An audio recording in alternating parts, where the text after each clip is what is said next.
सौ सुषमा रुसरू किचनमध्ये तुमचं मनापासून स्वागत करते। आज आपण सांबरची रेसिपी बघणार आहोत। त्यासाठी लागणारं साहित्य डांगर आहे, गाजर आहे, मटार आहे, कांदा आहे, शिमला मिरची आहे। सांबरला छान कलर येण्यासाठी मी थोडेसे बीटचे तुकडे घेतले आणि आलं लसूण खोबरं आणि ह्याची कढीपत्त्याची हे ठेचा करून घेतलेला आहे आणि तडक्यासाठी फोडणी आहे। तर आपण बघूया। आपलं तेल कढई गरम झालेली आहे,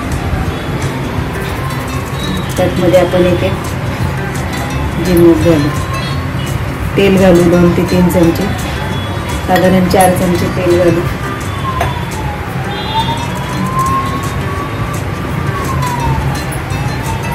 आपण अर्धा चमचा मोहरी घालू। मोहरी छान तडतडली अर्धा चमचा जिरं घालू,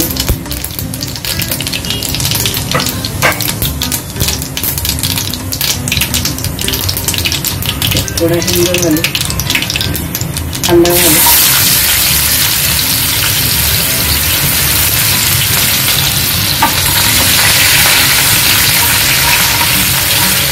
काही चौकोनी चिरून घेतलाय, काही उभा चिरून घेतला, एक कांदा आहे आणि एक छोटंसं एक गाजर आहे ते पण घालू। सगळ्या भाज्या घालू, मटार घालू, एक डांगर घालू, शिमला मिरची आणि थोडेसे बीटचे तुकडे। कढीपत्ता तेलात टाकला तर तो परततो म्हणून थोडंसं परतल्यावर कढीपत्ता घालायचा। त्याच्यामध्ये आपल्याला लसूण, आलं, हिरवी मिरची आणि कढीपत्त्याचा ठेचा हा सगळा घालायचा। साधारण या चमच्याने 2 ते 2.5 चमचे आणि याच्यात तडका मिरची घालू, छान परतून आणि ह्याच तेलला ते कढीपत्त्याचे 7-8 पाणी असे फिरून घ्यायचे आणि घालायचे। त्याचा स्वाद छान लागतो। ते मस्त शिजू द्यायचं याला। कुकरमध्ये मी वरण शिजवून घेतले, तुम्ही पाहू शकता। आपण काढून या वाटीने मी 1 वाटी तूर डाळ, 1 वाटी मूग डाळ आणि पाव वाटी चणा डाळ घेतले आणि 1 टोमॅटो घातला याच्यात शिजताना। त्याला आपण छान असं घोटून घेऊ। ते 3 ते 4 शिट्ट्या केलेल्या आहेत। त्यात मी थोडा हिंग पण घातलेला आहे। या स्टेजला आपण त्याच्यामध्ये पाव चमचा हळद पावडर, आपण आता कच्चे मसाले टाकू, अर्धा चमचा धने जिरे पावडर, पाव चमचा लाल तिखट आणि हा घरी बनवलेला हा सांबर मसाला आहे तो 1 चमचा याच्यात टाकायचा आणि 1 चमचा उकळी आल्यावर टाकायचा।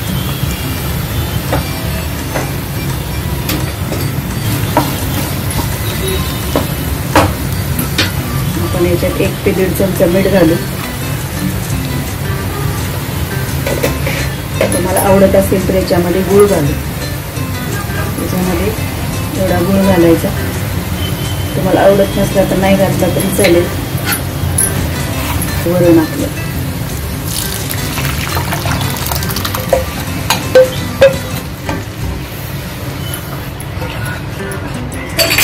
कसं पाहिजे तसं करायचं, पातळ घट्ट। अजून थोडंसं पाणी बसतं त्याच्यात, गरम पाणी घालायचं त्याच्यामध्ये।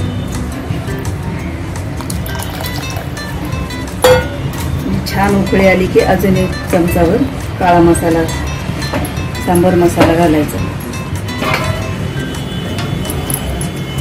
थोडी उकळी द्यायची त्याला। छान उकळी आली आहे तर ते आपल्या चिंचेचा पोळ आहे ते 4 ते 5 चमचे तुमच्या आवडीनुसार घाला।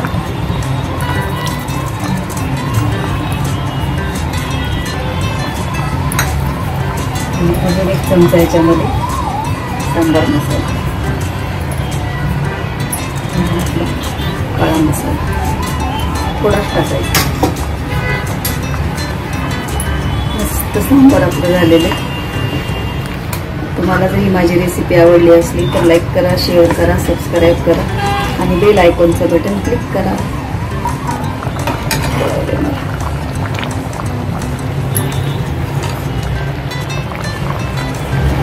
आपलं झणझणीत